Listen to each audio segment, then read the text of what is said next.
Hello दोस्तों। आज मैं एक ऐसा स्ट्रेटजी बताने वाला हूं जो कि बहुत ही सक्सेसफुल है। इसका जो सक्सेस रेशियो है करीब 80% है।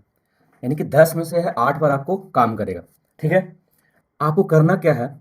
आपको ऐसा स्टॉक खोजना है जो लगातार 2 दिन से कम 5% मूवमेंट दिया है और उसके बाद है जो यह स्ट्रेटजी लागू होता है। जैसे कि आप देखें, मैंने कल ही एल में ये स्ट्रेटजी लागू किया था और इससे मुझे अच्छा खासा प्रॉफिट हुआ था। आप देखिए एल में आप देखेंगे कि लगातार 2 दिन से इस दिन में मूव किया, इस दिन में ऊपर गया और ये तीसरा दिन था। मुझे तीसरा दिन रिट्रेसमेंट के लिए है जो ट्रेड करना है।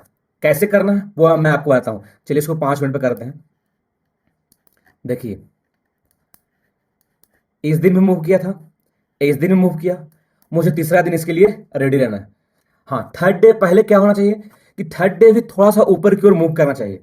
ऐसा हो कि थर्ड डे भी है जो वो शेयर थोड़ा सा ऊपर की ओर मूव करे और अब मूव करता है। उसके बाद जैसे ही कोई सेल सिग्नल देता है, यानी कि जैसे शूटिंग स्टार हो गया, इन्वर्टेड हैमर या रेंज बॉन्ड कोई कर रहा है, उसके नीचे अगर रेंज का ब्रेकआउट करता है, वैसे ही मुझे सेल साइड का है जो ट्रेड ले लेना है।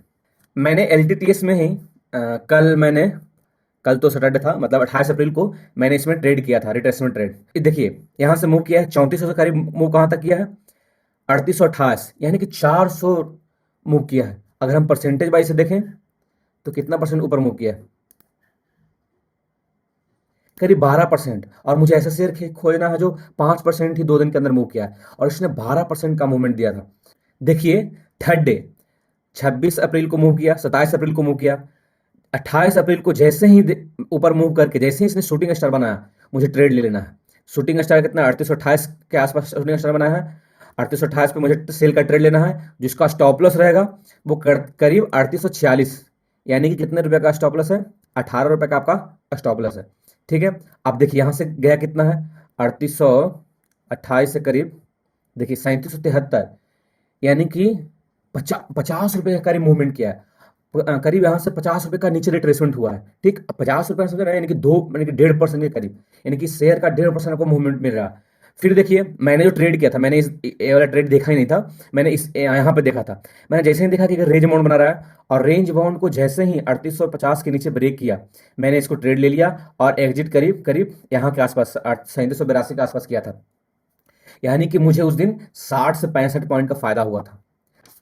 और स्टॉक खोजने के लिए करना क्या है? सिंपल सा मैंने एक स्कैनर बनाया है चार्टिंग पर।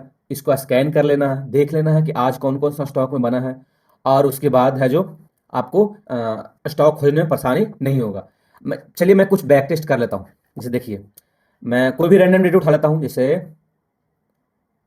कौन सा उठा लूँ? चलिए और बैक चल जाते हैं। हाँ, इसमें देखिए कौन कौन सा स्टॉक है। इसमें बहुत सारा स्टॉक है। किस तारीख को है? 8 फरवरी 2023 को। 8 फरवरी 2023 को बहुत सारा स्टॉक है। मैं कोई सा एक रैंडम है जो स्टॉक लेता हूँ। जैसे कि चलिए इंटेलेक्ट ले लेते हैं। कितना है? 8 फरवरी। मैं 8 फरवरी को चला जाता हूँ। 8 फरवरी,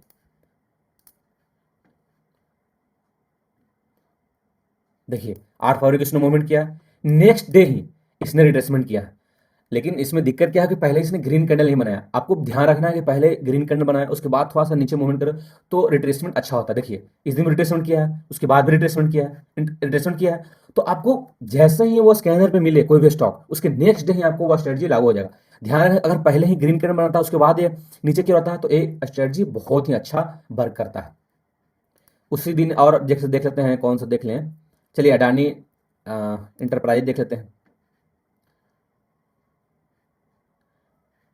8 फरवरी को,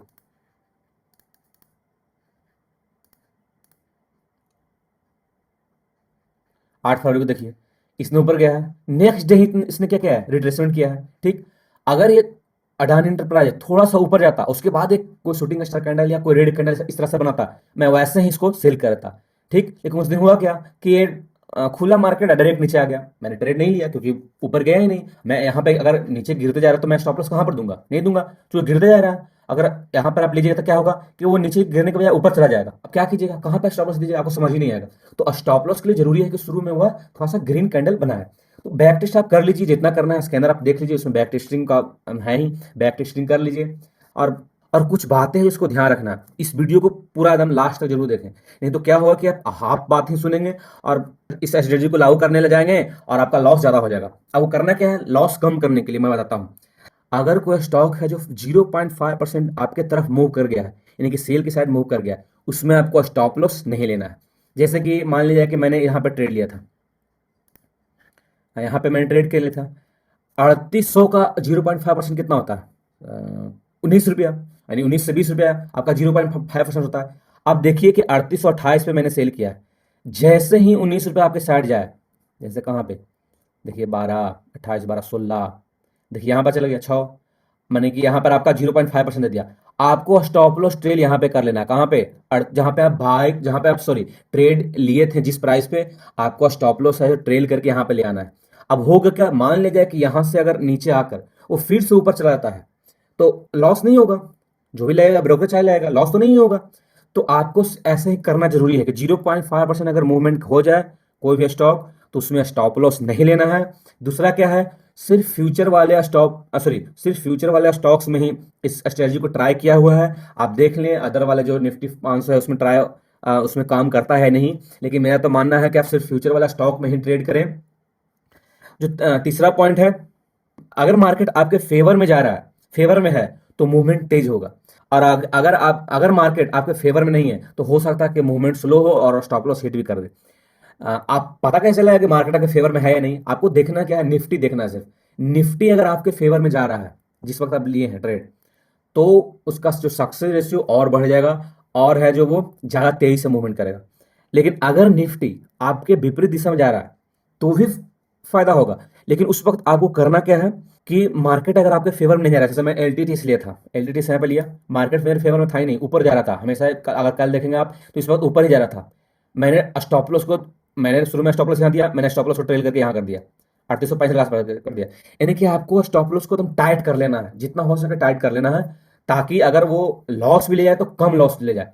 ठीक, और फिर लेकिन मार्केट है जो फिर मेरे फेवर में नहीं था, लेकिन फिर भी अंतिम होते होते जिसने अपना टारगेट दे दिया। ठीक है, तो आपको देखना है कि निफ्टी आपके फेवर में जा रहा है या नहीं जा रहा है। अगर नहीं जा रहा है तो ट्रेड लेना है, ऐसा बात नहीं है, लेकिन स्टॉप लॉस को टाइट रखना है। अगर बड़ा स्टॉप लॉस बन जाए तो नहीं उस ट्रेड को लेना है। और अगर आपके फेवर में जा रहा है तब है जो आप बड़ा टारगेट के लिए वेट कर सकते हैं। नेक्स्ट जो इंपॉर्टेंट बात है, अगर कोई स्टॉक अपने रेजिस्टेंस के पास है तो मानकर चलिए कि वहां से रिट्रेसमेंट वो होगा, यानी कि 90% चांस है कि वहां से रिट्रेसमेंट होगा। अगर आप एलटीटीएस को देखेंगे, देखिए मैं इसको बैक करता हूं, देखिए यहाँ पे एक रेजिस्टेंस है जहां से इसने मार्केट है जो यहाँ से गिरा था, और ठीक यहीं पर आकर, यहीं के आसपास आकर, पहले तो यहाँ के आसपास शूटिंग स्टार बनाया था, और फिर यहीं से आकर इसने नीचे की ओर आया है। यानी कि जहां पे रेजिस्टेंस अगर है और रेजिस्टेंस के पास अगर आप रिट्रेसमेंट करता है, तो मानकर चलिए कि सक्सेस रेशियो आपका ऐसे ही बढ़ गया, क्योंकि रिट्रेसमेंट के पास लोग हैं जो अपना पोजीशन को एग्जिट कर लेते हैं, जो बाय करते हैं वो एग्जिट कर लेते हैं, और जो सेलर हैं वो भी एक्टिव हो जाते हैं। ठीक है, और लास्ट में एक और बात है जो इंपॉर्टेंट है, कि हर स्टॉक का रिट्रेसमेंट करने का तरीका अलग होता है। मैं जो भी ये रिट्रेसमेंट लागू करता हूँ, ज़्यादातर मैं जो टेक्नोलॉजी वाले जो स्टॉक होते हैं, जैसे कि एलटीटीएस हो गया, टेक महिंद्रा हो गया, या कोफोर्ज हो गया, इस तरह का जो स्टॉक है, उस तरह का स्टॉक में वो बहुत अच्छा वर्क करता है। और लेकिन कुछ ऐसे स्टॉक हैं जिसका रिट्रेसमेंट करने का तरीका ही अलग होता है। जैसे कि आपको एक एग्जांपल देते हैं, आईसीआईसी बैंक, देखिए दिखाते हैं, आईसीआईसीआई बैंक, आईसीआईसी बैंक आपको डे पर करके देखते हैं। आईसीआईसी बैंक आप देखिएगा, जैसे ही ये 3% से ऊपर एक दिन मूव कर लेता है, दूसरे दिन ही रिट्रेसमेंट करता है। जैसे देखिए, इस दिन मूवमेंट किया, दूसरे दिन रिट्रेसमेंट किया, इस दिन मूवमेंट किया, दूसरे दिन रिट्रेसमेंट किया, इस दिन इस दिन बड़ा मूवमेंट किया, नहीं कितना परसेंट, 3% से ऊपर है, ओपन, हाँ नहीं 1.5% है।